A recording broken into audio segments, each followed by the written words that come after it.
Hello बच्चों, मैं अमतेश श्रीवास्तव स्वागत करता हूं आप सभी का हमारे YouTube चैनल ट्रस्टिंग एक्सीलेंस पर। आज हम 12वीं गणित का तीसरा अध्याय जिसका नाम है आव्यूह, ठीक, अंग्रेजी में इसको मैट्रिसेस कहते हैं या शॉर्ट फॉर्म में इसको मैट्रिक्स कहा जाता है। क्या बोलते हैं? मैट्रिक्स। बात समझ में आई? अभी इतना समझने का अर्थ है, अब इसकी परिभाषा या ये क्यों है, इसका रूप क्या है, ये सब पर चर्चा करेंगे। तो अध्याय 3 जो आव्यूह है, आव्यूह होता क्या है यहां से लिख दें, दिखेगा। आव्यूह, आव्यूह किसे कहते हैं? तो संख्या या संख्याओं का एक ऐसा ग्रुप, संख्या या संख्याओं का ऐसा ग्रुप जो पंक्ति और स्तंभ के रूप में हो, पंक्ति और स्तंभ के रूप में लिखा जाए उसे कहते हैं आव्यूह। बात समझ में आई? संख्या या संख्याओं का एक ऐसा ग्रुप, ऐसा समूह, संख्या या संख्याओं का ऐसा समूह जो पंक्ति और स्तंभ के रूप में लिखा जाए उसे कहते हैं आव्यूह। आव्यूह का इस्तेमाल कंप्यूटर में ना, विज्ञान में, आदि चीजों में प्रयोग किया जाता है। अब जैसे देखिए, अगर हमने एक ब्रैकेट लगा, इसका पहले प्रदर्शन लिख दे। प्रदर्शन ऐसे करते हैं बड़े ब्रैकेट से, बड़े बड़े ब्रैकेट का रूप देख रहे हैं, या आप कुछ किताबों में इस आव्यूह का प्रदर्शन ऐसे देखेंगे छोटे ब्रैकेट में, लेकिन 12वीं गणित में आप पूरा का पूरा आव्यूह यही पढ़ते हैं, बड़ा ब्रैकेट का रूप। अब अगर बड़े ब्रैकेट में कुछ लिख दिया जाए, जैसे हमने बड़े ब्रैकेट के अंदर 2 लिख दिया, क्या ये आव्यूह है? ये आव्यूह है, क्योंकि संख्या है कि नहीं है? संख्या का एक युग्म इसमें है, संख्या है इसमें।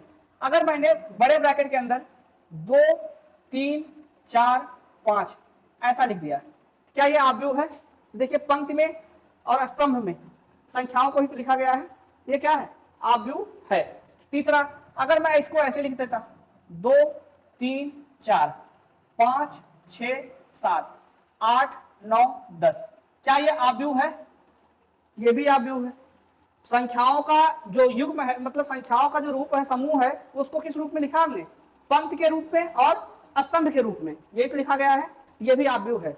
बात समझ में आई? तो हमने आव्यूह का रूप बताया, या तो बड़े ब्रैकेट में, या तो इन सबको ऐसे इस ब्रैकेट में भी बंद कर सकते हैं। अब अगली बात है आव्यूह की कोटि। मैं इसका अगर एक स्वतंत्र रूप लिखूं, ये सब तो हमने एग्जांपल के अंतर्गत लिखा है ना, जो आव्यूह का मेन रूप होता है A11, A12, A13 dot dot dot A1n, ठीक। इसी प्रकार से A21, A22, A23 dot dot dot A21 2n, ऐसे A31 चलता रहेगा डॉट डॉट डॉट। मैं लास्ट लिखता हूं AN1, AN2, लिखूं AM1, AM2, AM3 dot dot dot AMN। ये आव्यूह का मेन रूप है। ये आव्यूह का कैसा रूप है? मतलब कहें तो सब इसी में समाहित है। A11 का मतलब पहली पंक्ति का पहला अवयव, A12 का मतलब पहली पंक्ति का, ये जो ऐसे आप 36 देखेंगे ना, इस रूप को कहते हैं पंक्ति। क्या कहेंगे? और जो आप ऊर्ध्वाधर देखेंगे उसको क्या कहेंगे भैया? स्तंभ कहेंगे। पंक्ति को कहते हैं रो, और इसको कहेंगे कॉलम, रो एंड कॉलम। तो देखिए, इसको यहां पर ये क्या है? पंक्ति है। ये क्या है? इसकी दूसरी पंक्ति है। ये पहली पंक्ति है, और ये इसकी कौन सी पंक्ति है? दूसरी पंक्ति है। ये इसकी कौन सी पंक्ति होती है? तीसरी। ये चौथी, और ये कौन सी? यमवी पंक्ति है। बात समझ में आई ना? जो सीधे सीधे आए हैं, जैसे ये इसका पहला स्तंभ है कि नहीं है? इसको क्या कहेंगे? इसका दूसरा स्तंभ कहेंगे, इसको तीसरा कहेंगे, ऐसे चौथा, पांचवा, छठा, कहां तक आए हैं? यन तक। ये इसका कौन सा स्तंभ हुआ? यनवा स्तंभ हुआ। समझ में आया? ये आव्यूह का मेन रूप हुआ। मैं यहां पर एकदम छोटे रूप में लिख देता हूं। अगर ऐसे आपको दिखे सीधा सीधा लाइन, तो सीधे सीधी लाइन को क्या कहते हैं भैया? पंक्ति कहते हैं। अगर आपको ऊर्ध्वाधर लाइन दिख जाए, खंभे की तरह गड़ा हुआ एकदम सीधा सीधा, उसको क्या कहेंगे? स्तंभ कहेंगे। तो क्या आव्यूह का रूप समझ में आया? अगर आव्यूह का रूप समझ में आया, अब देखिए, आव्यूह में रूप के बाद पूछा जाता है कि इसकी कोटि क्या है। क्या पूछा जाएगा? आव्यूह की कोटि। आव्यूह की कोटि। तो आव्यूह की कोटि क्या है? तो आव्यूह की कोटि जो होती है उसको पंक्ति गुणे स्तंभ, ये इसका मेन रूप है। आव्यूह पंक्ति का क्या मेन रूप है? पंक्ति गुणे स्तंभ। मतलब अगर मैं पंक्ति का गुणा स्तंभ में कर दूं, वही किसकी कोट मानी जाती है? जैसे अगर आपको इसकी कोट लिखनी है, इसमें पंक्ति कितने हैं? एक, और स्तंभ कितने हैं? एक। इसका मतलब अगर इसकी कोट लिखनी है तो 1 क्रॉस 1, एक पंक्ति एक स्तंभ, एक गुणे। अगर इस आव्यूह की कोट लिखनी है, इसमें पंक्ति कितने हैं? 1 2, एक पंक्ति और ये मतलब 2 लिख दे। गुणे स्तंभ, स्तंभ कितने हैं? 1 2, 2 गुणे, ये इसकी कोटि हो गई। इसमें कितने पंक्ति हैं? 1 2 3, ठीक, 3 गुणे स्तंभ कितने हैं? 1 2 और तो 3 गुणे 3। अगर मैं इसकी पंक्ति और स्तंभ देखूं तो इसमें पंक्ति कितने हैं? यम, और स्तंभ कितने हैं? अगर इसकी कोट लिखनी हो क्या लिखेंगे? यम गुणे।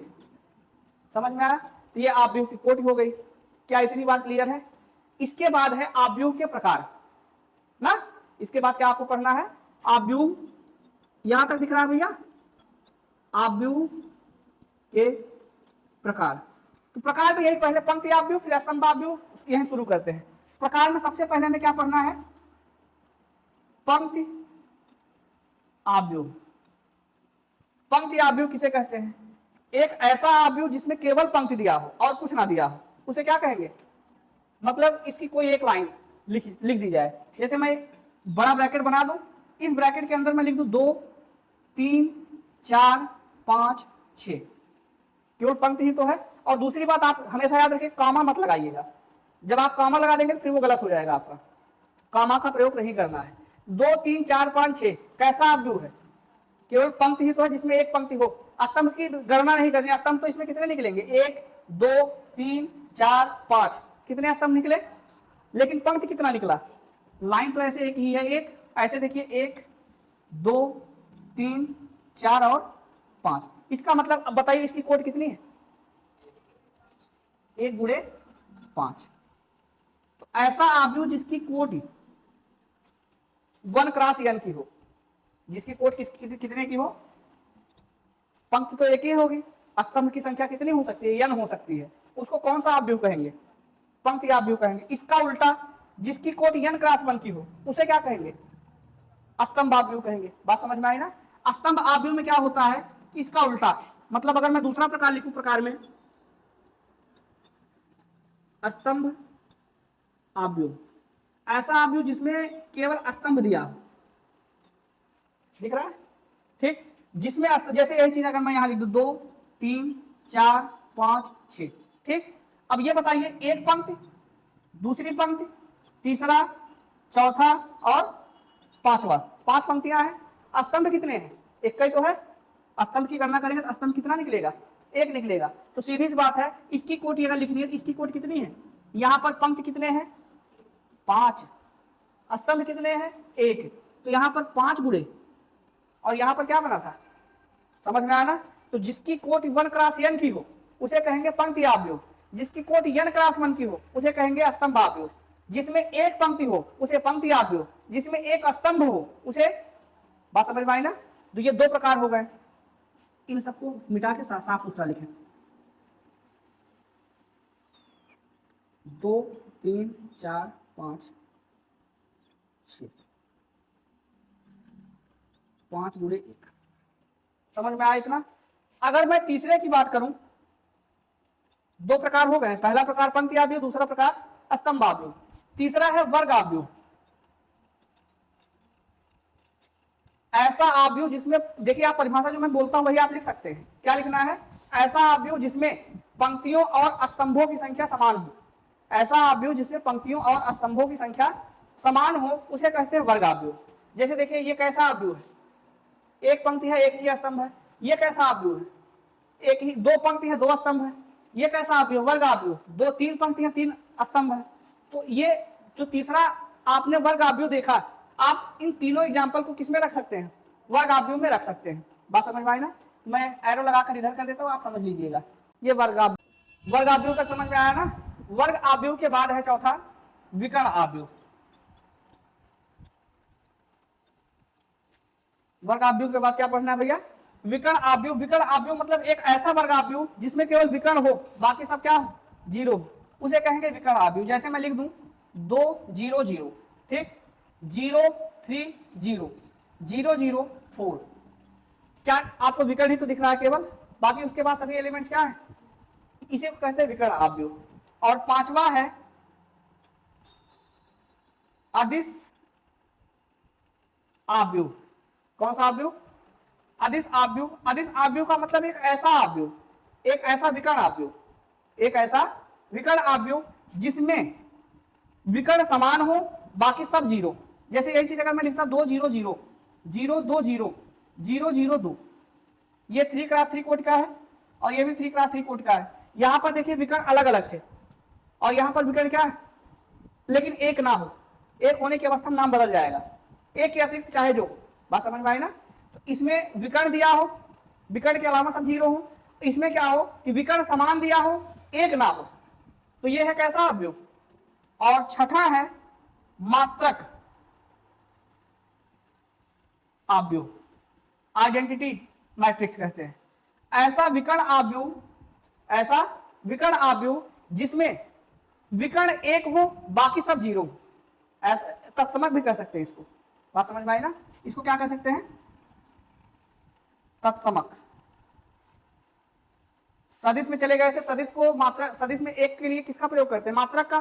तो तत्समक भी वही है, मतलब इसमें विकर्ण का मान कितना होगा, एक होगा, बाकी सब क्या होंगे 1 0 0 0 1 0 0 0 है तो वर्ग आव्यूह, लेकिन इसके बाद विकर्ण इसके क्या है, एक है, इसको क्या कहेंगे, तत्समक आव्यूह कहेंगे। इसका ये भी 3x3 का है। तत्समक आव्यूह का प्रदर्शन करते हैं आई से, और कहीं आव्यूह में एक लिखना हुआ, कहीं आव्यूह में एक की जरूरत पड़ी तो एक की जगह मैं क्या लिख सकता हूं, आई लिख सकता हूं। समझ में आया ना। जैसे सदिश आप जब पढ़ते हैं तो एक की जरूरत पड़ती है तो आप किसी भी संख्या अक्षर पर कैप का प्रयोग कर देते हैं। जैसे कहीं पर आपने एक कैप लिख दिया, एक कैप का अर्थ कितना हुआ, एक, ठीक है। इसी प्रकार से आव्यूह में तत्समक आव्यूह जो होगा उसका प्रदर्शन किससे करते हैं, इस आई का मान कितना होता है, एक होता है। समझ में आई बात। तो तत्समक आव्यूह क्लियर हुआ। इसके बाद है शून्य आव्यूह, सातवां शून्य आव्यूह। शून्य आव्यूह का मतलब एक ऐसा आव्यूह जिसमें सभी एलिमेंट्स जीरो हो, 0 0 0 0 0 0 0 0 0। क्या जरूरी है सबको 3x3 में लेना है, आप 2x2 में ले सकते हैं, 1x1 में ले सकते हैं, 4x4 में ले सकते हैं, जिसमें आपकी इच्छा हो। तो जैसे तत्समक आव्यूह का प्रदर्शन किससे कर रहे हैं, आई से, वैसे ही शून्य आव्यूह का प्रदर्शन करते हैं ओ से। किससे करेंगे, कहीं पर ओ लिखा, ओ का अर्थ क्या है, शून्य आव्यूह है। एक आखिरी चर्चा, आव्यूहों की समानता, आव्यूहों की समानता। तो समान आव्यूह किसे कहेंगे, ऐसे आव्यूह,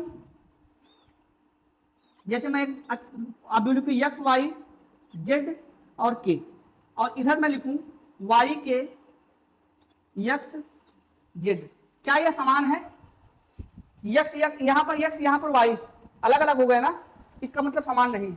ठीक, यहां पर y यहां पर x, जब भी तुलना करेंगे पहले का पहले से, दूसरे का दूसरे से, तीसरे का तीसरे से, चौथे का, तो पहले का पहले से तुलना करने पर x का मान y के बराबर आ रहा है, बराबर है क्या, नहीं है। अगर मैं आपको ऐसे संख्यात्मक उदाहरण लिख के दिखाऊं, मैं लिखता हूं 3 4 5 6 और इधर लिख दिया जाए 4 6 3 5, क्या बराबर है क्या, तो क्या कभी 3 4 के बराबर होगा या 4 3 के बराबर होगा, इसका मतलब ये समान आव्यूह नहीं है। जब भी मैं आव्यूह को समान करूंगा तो पहली पंक्ति का पहला अवयव उधर पहली पंक्ति का पहला अवयव समान होना चाहिए, और दूसरी पहली पंक्ति का दूसरा अवयव इधर भी पहली पंक्ति का दूसरा अवयव समान होना चाहिए।